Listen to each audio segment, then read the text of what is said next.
Hello, welcome and thank you for joining me for the first in a long line of movie pitches.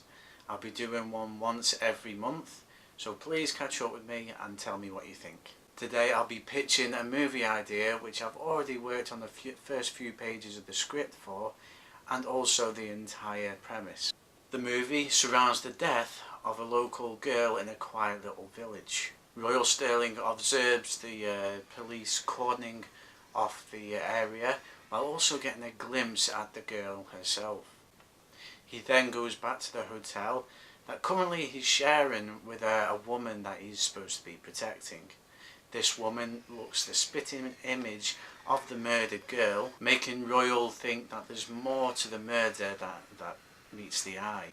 And because the murder near enough happens on Valentine's Day, the local police believe that it's the boyfriend or any romantic interest of the girl who has murdered her. Royal, on the other hand, thinks different. And while the police hunt for their killer, Royal has to worry about being hunted himself. Through the film, we see the romance between Royal and the girl he's protecting, Nova Rose, developing into something more. However, he's unsure whether to truly trust her given these situations. A local young officer who has aspirations of becoming a detective one day in the big city befriends Royal and acts as liaison between him and the local PD. She's smart and gifted with detective instincts that truly impress Royal. But when suspicions arise and pressures mount from the assassin, who will Royal trust? Now, the film style I'm going for here is most definitely film noir. I've been a big fan of the genre and would love to make my first film a film noir film.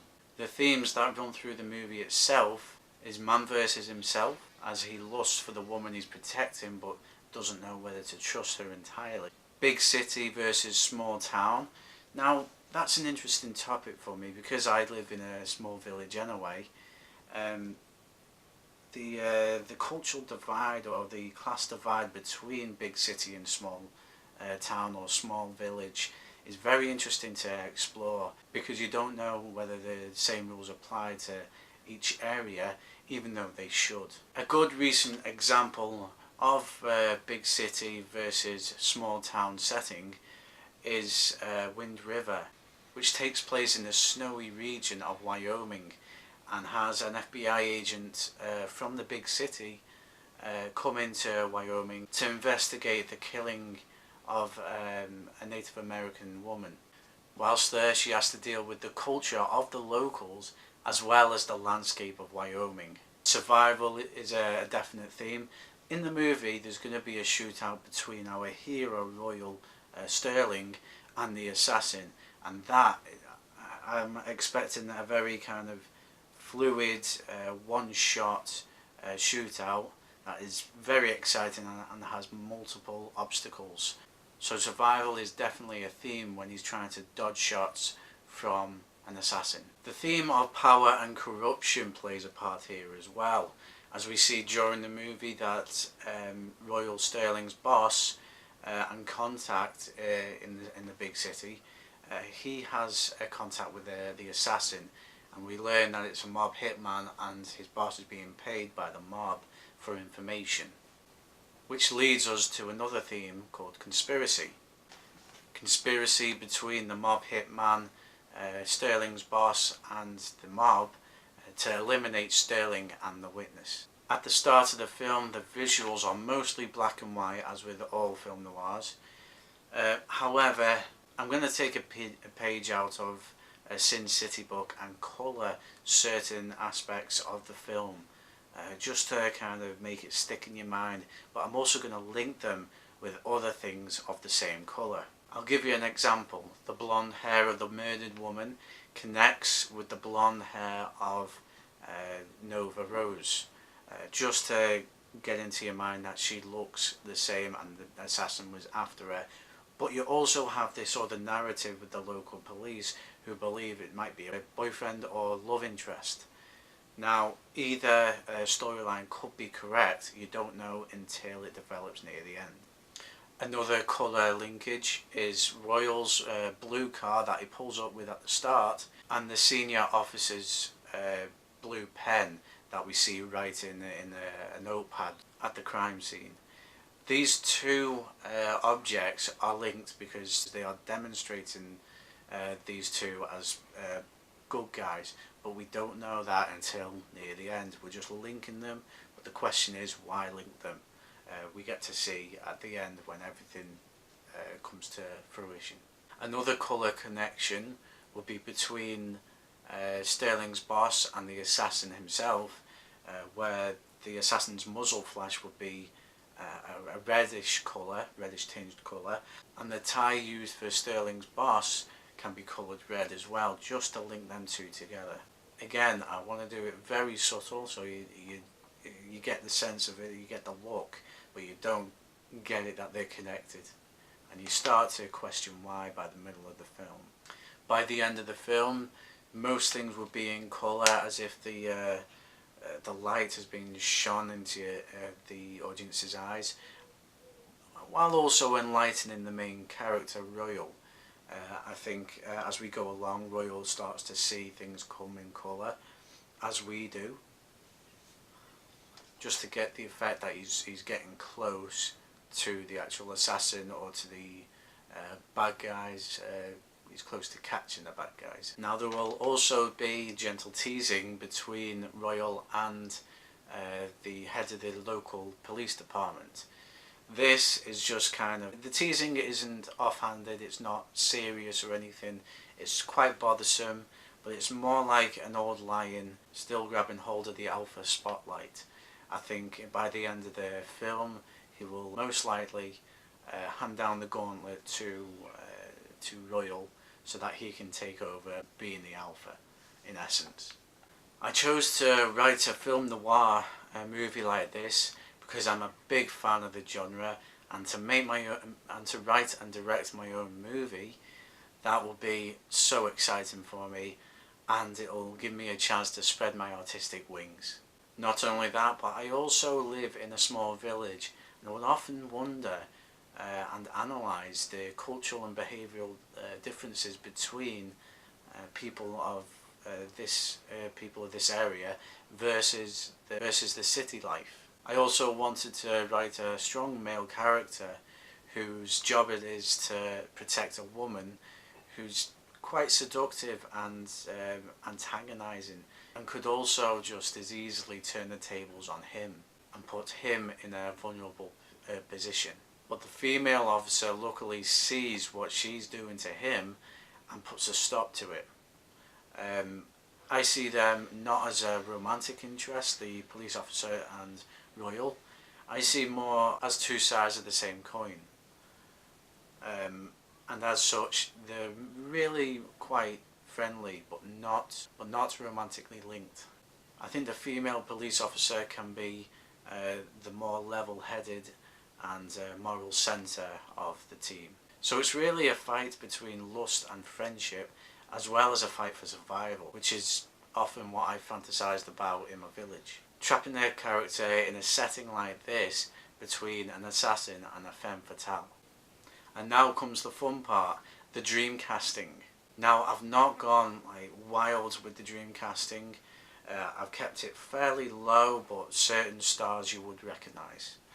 I've done an option for high budget and low budget. For Royal Sterling, I need a cocky yet charming and handsome male lead who can pull off the more serious scenes. For that, I have chosen Tom Hiddleston as my big budget lead, and Alfred Enoch for my low budget. For Nova Rose, I need a tall and world knowledgeable woman who is full of life but still able to trick you into thinking she's the picture of innocence.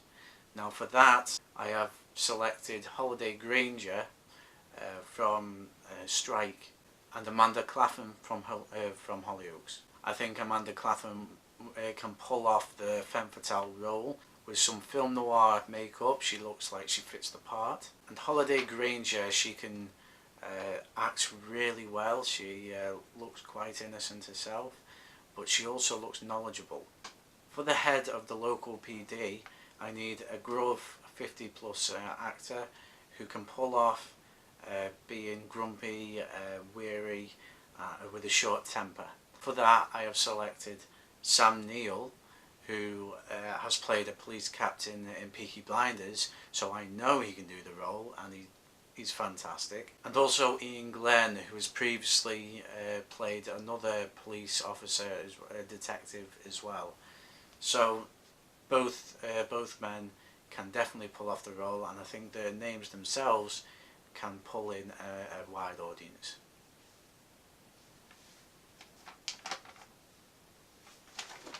For the young police officer's sidekick to Royal, I needed someone enthusiastic and spry, but also someone who's smart, quick, yet sometimes awkward.